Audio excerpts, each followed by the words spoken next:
Hello, my friends. Welcome to my show, How to Save Rock. Mid-Rock Crisis, and I'm East Coast Pete. Is rock music in jeopardy? Yes, I believe it is. Check out music stores. They're not exactly popular places as they used to be.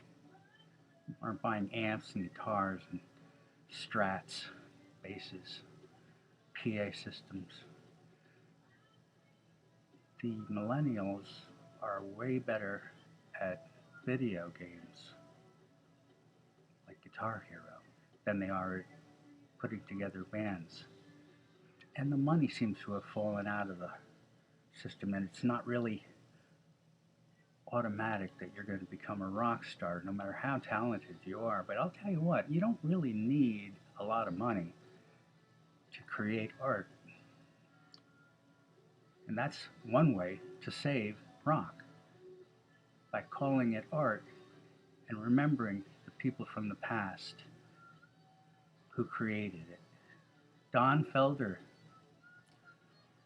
his guitar duels with Joe Walsh propelled the Eagles to the stratosphere of superstardom, no pun intended.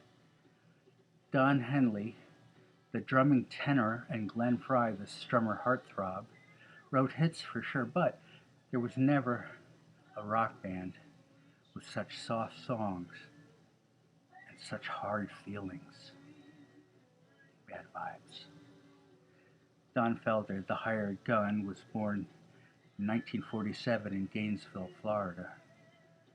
Self-taught, but was given some instruction in slide guitar by Dwayne Allman. And he in turn passed lessons on to a young Tom Petty, also from Gainesville. Small world. He played for the Eagles from 1974 to 2001 with a long break in the 80s and early 90s. And if there is yet another Eagles reunion of surviving members, Mr. Felder will most likely not be invited.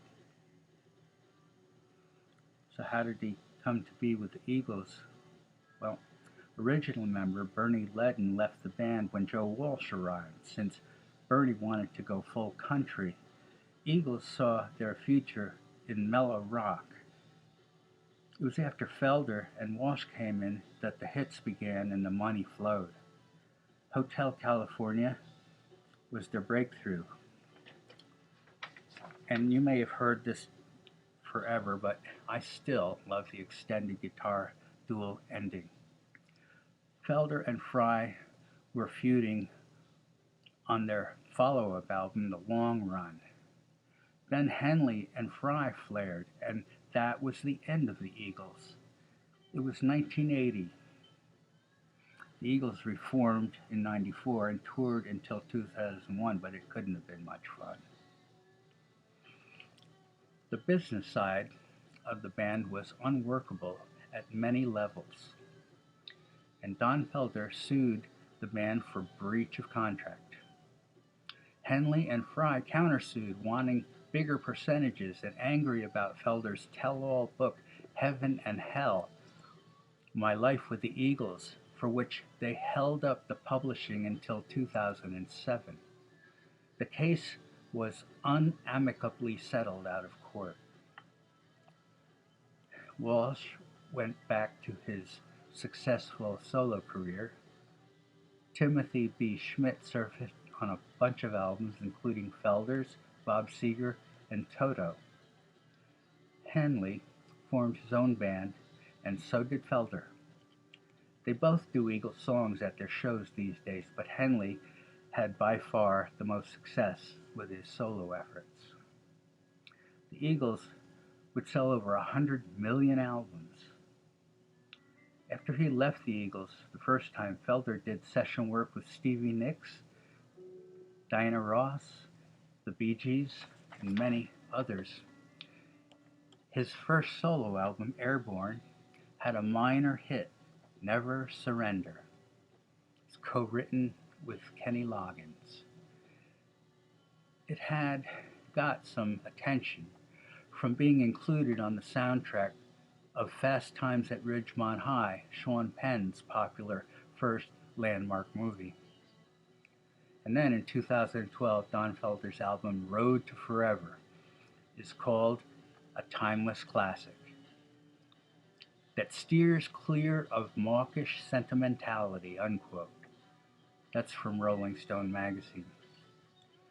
Contributors include Randy Jackson, Crosby, Stills and Nash, Steve Lukather, David Paich and Steve Porcaro of Toto, and Tommy Shaw of Styx. And yes, Felder sings on this album, and he does so very well.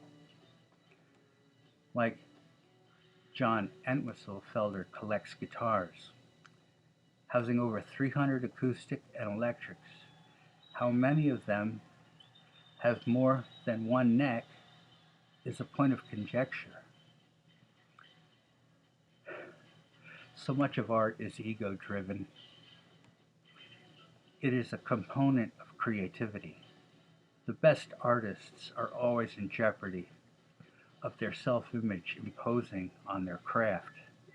When a group breaks up, the cause is one of three things: money, illness, also read drugs,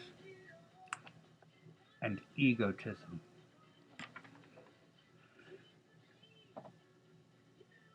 Now you can hear Don Felder in concert. He's still out there plugging away, like I said. Still friends with a lot of the people in the music biz. It's good that he got away from all the trouble. Feel better for him. He's a great artist, great guitarist, great guy. Didn't deserve to be treated the way he was by the others. I know. See ya. Please hit subscribe and like if you liked it.